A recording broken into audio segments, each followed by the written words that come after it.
El cañón del revólver del profesor Girafales no temblaba. Sus ojos, inyectados en una mezcla de fiebre y fanatismo, observaban a don Ramón como si fuera una ecuación mal resuelta que debía ser borrada del pizarrón. En el rincón, el chavo, con la piel carbonizada y desprendiéndose en tiras humeantes, emitía un siseo rítmico, una parodia de respiración que erizaba la piel de doña Florinda. «Maestro, por el amor de Dios», gritó Florinda, dando un paso al frente a pesar del peligro. «Mírese. Usted no es un asesino, es un hombre de letras, de paz». «La paz fue el prólogo de nuestra ignorancia, Florinda», respondió Girafales con una voz que parecía venir de un pozo seco. «Durante años les enseñé aritmética y geografía, pero nunca les enseñé a enfrentar el vacío. La infección no es un virus, es la naturaleza reclamando el espacio que nosotros llenamos con ruido y egoísmo.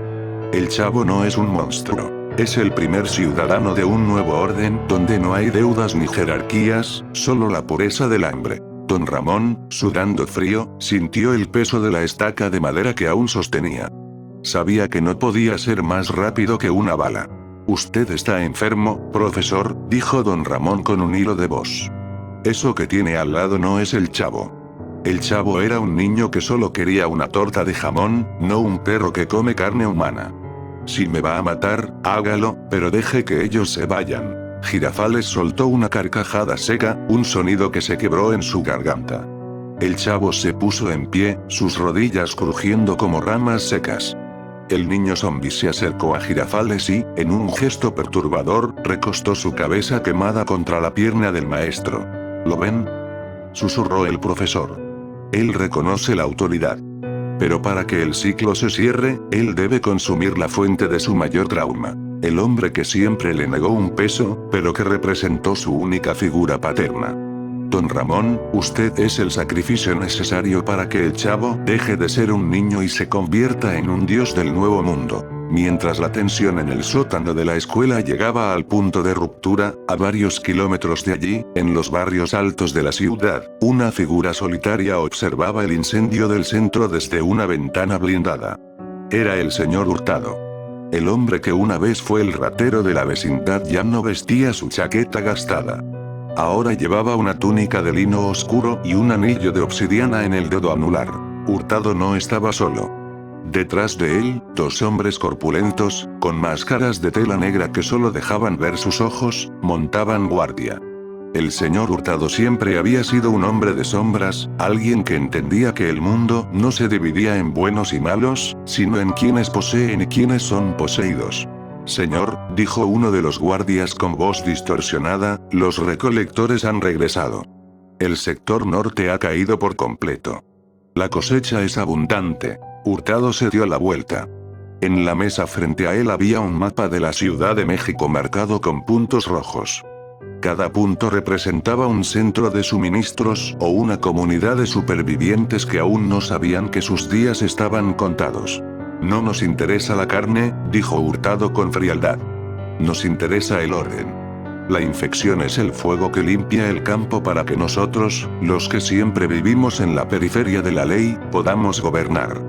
El clan de las sombras no roba por necesidad, roba para asegurar que nadie más tenga el poder de resistir». Hurtado caminó hacia una caja fuerte empotrada en la pared.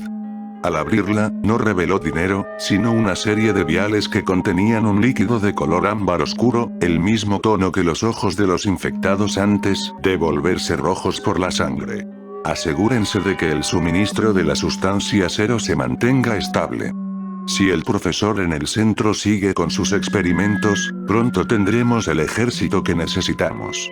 Y si alguno de mis antiguos conocidos sigue vivo, asegúrense de que no lleguen a la catedral». En el sótano, el profesor Girafales comenzó a caminar en círculos alrededor de don Ramón, el revólver aún firme. Su mente divagaba hacia el origen de todo. «¿Quieren saber de dónde vino?», preguntó Girafales, su voz volviéndose docente por puro hábito. «No fue un mono en África ni un laboratorio en China. Vino de aquí, del suelo que pisamos. Durante la construcción de la línea del metro bajo el centro histórico, los excavadores rompieron una cámara que no figuraba en ningún mapa colonial. Era un osario mexica, pero los huesos no estaban secos.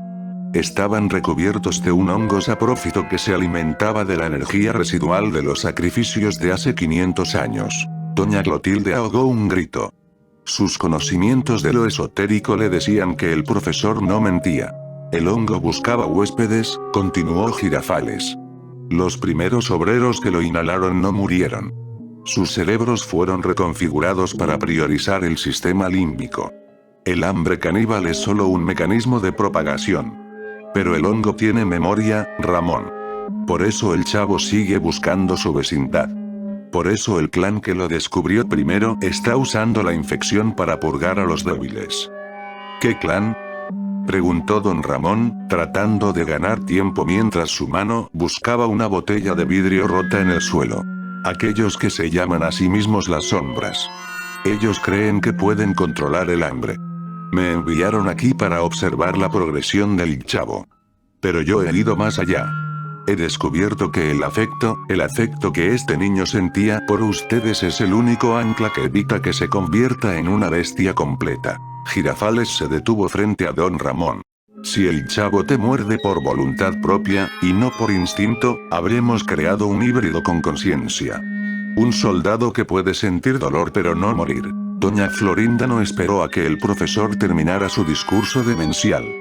Con un movimiento rápido, lanzó su sartén de hierro, el arma que la había acompañado desde la vecindad, directamente a la cabeza de Girafales. El golpe fue seco, pero el profesor alcanzó a desviarse, y la bala se disparó, impactando en una tubería de gas en el techo. El estruendo fue ensordecedor. Una llamarada brotó de la tubería, iluminando el salón con una luz infernal.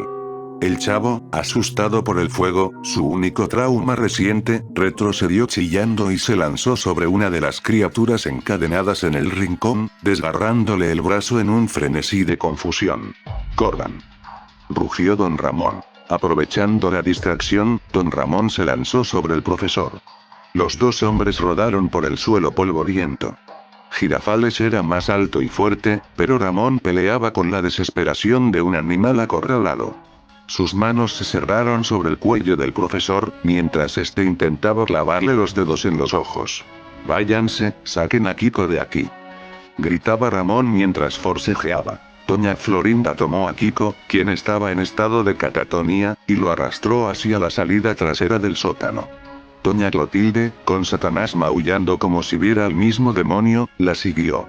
Sin embargo, al llegar a la puerta, se detuvieron en seco. En el umbral, tres figuras vestidas de negro, con máscaras de gas y ballestas tácticas, les bloqueaban el paso. No eran zombies. Eran humanos, pero sus ojos tras los cristales de las máscaras eran tan fríos como los de un muerto. El clan de las sombras había llegado para recoger su experimento. Los hombres del clan no dijeron una palabra. Uno de ellos levantó su ballesta y disparó un dardo tranquilizante que impactó en el hombro de doña Clotilde.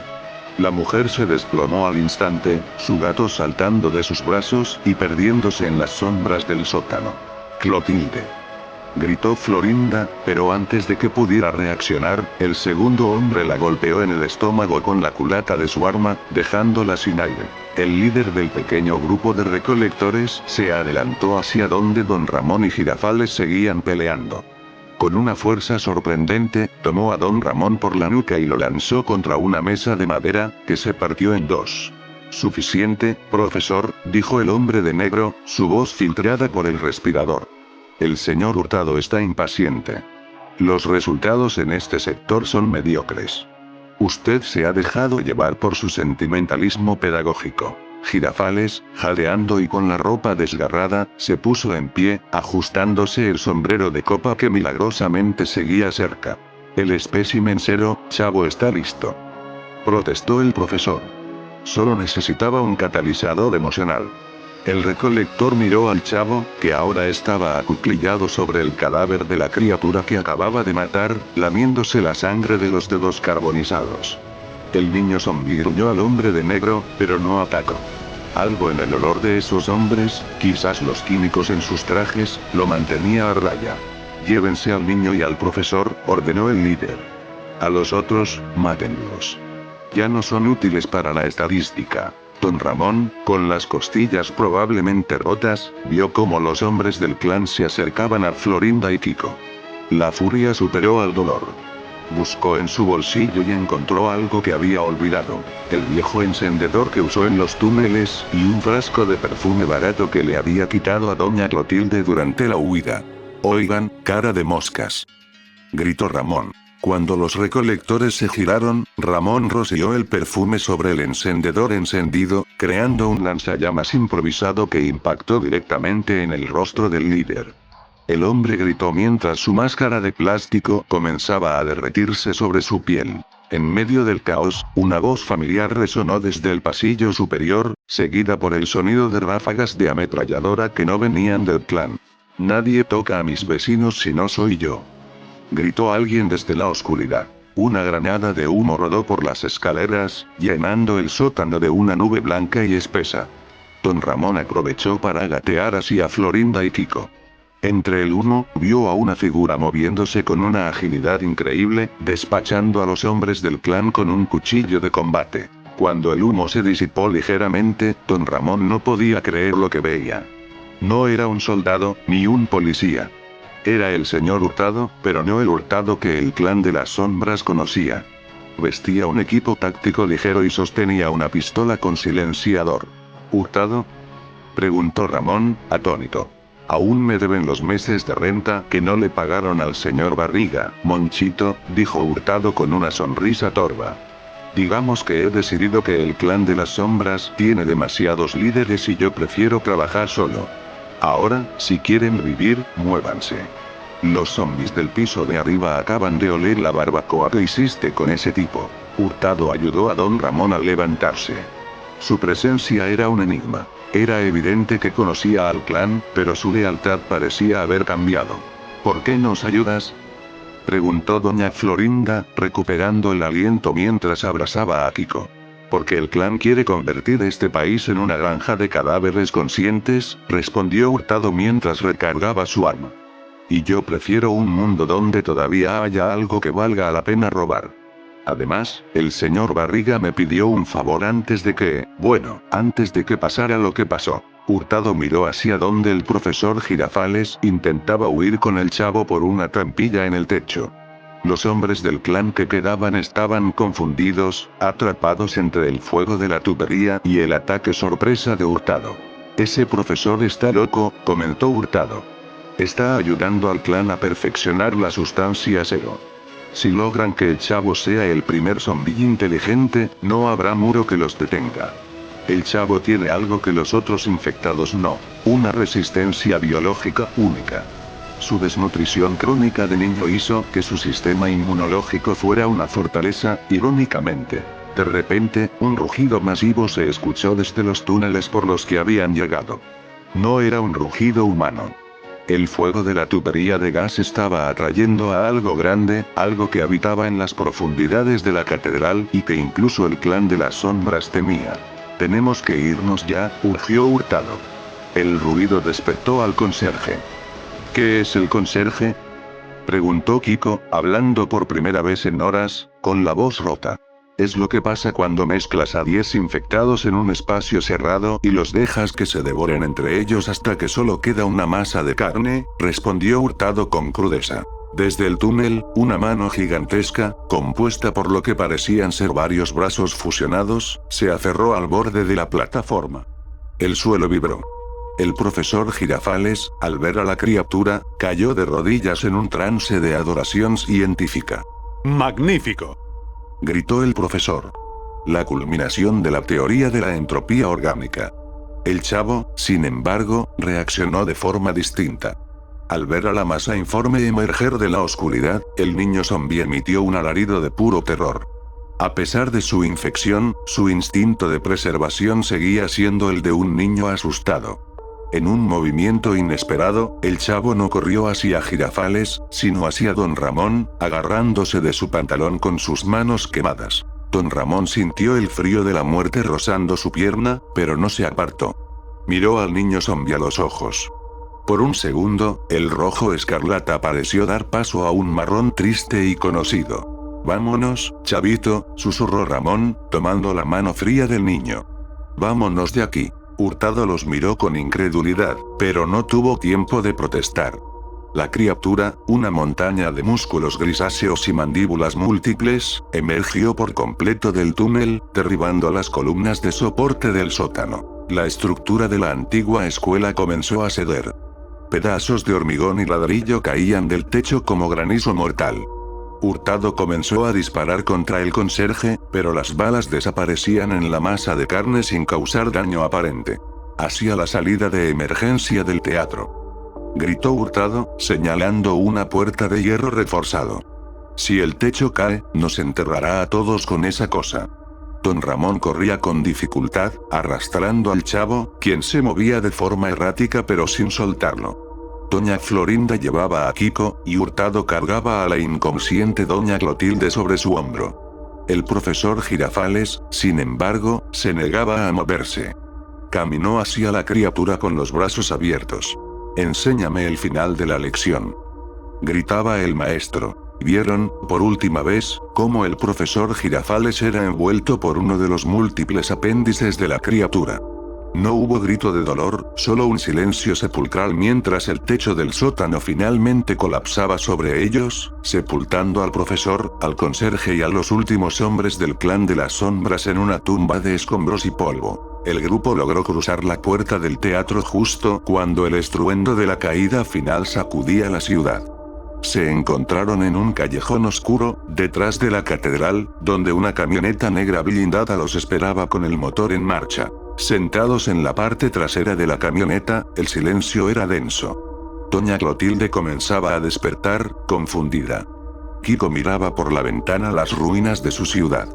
Doña Florinda limpiaba la cara de su hijo con un trapo húmedo, evitando mirar al chavo, que estaba acurrucado en el rincón más oscuro del vehículo, observando a todos con sus ojos brillantes. Don Ramón miró al señor Hurtado, quien conducía con la mirada fija en el camino, esquivando cadáveres y autos abandonados. «¿A dónde nos llevas, ratero?», preguntó Ramón. «A un refugio fuera de la ciudad», respondió Hurtado sin mirarlo. «Un lugar que el clan de las sombras aún no conoce. Pero no se hagan ilusiones. La infección está ganando. Lo que vimos hoy es solo una muestra de lo que viene. El clan tiene laboratorios en todo el país, y el señor Hurtado tiene muchas cuentas que cobrar». Don Ramón bajó la mirada hacia el chavo. El niño zombie había encontrado una vieja pelota de trapo en el suelo de la camioneta. La sostenía con torpeza, intentando apretarla con sus dedos sin piel. La infección vino de la tierra, pensó Ramón, de la sangre de los antiguos. Quizás siempre estuvo ahí, esperando a que nos volviéramos lo suficientemente crueles para despertarla. Mientras la camioneta se alejaba del centro histórico, una última señal de radio se escuchó en el tablero. No era el locutor de los primeros días. Era una voz distorsionada, la misma que Hurtado usaba para comunicarse con el clan. «A todas las unidades de las sombras, el espécimen 0 ha sido sustraído por el traidor. Iniciativa Vecindad de Sangre activada. Busquen y destruyan. Nadie queda fuera de la sombra». Don Ramón apretó los puños. La lucha por la vecindad había terminado, pero la guerra por lo que quedaba de la humanidad acababa de comenzar. Y en el rincón de la camioneta, el chavo emitió un pequeño sonido, casi un susurro, que heló el corazón de todos. «Tengo hambrita».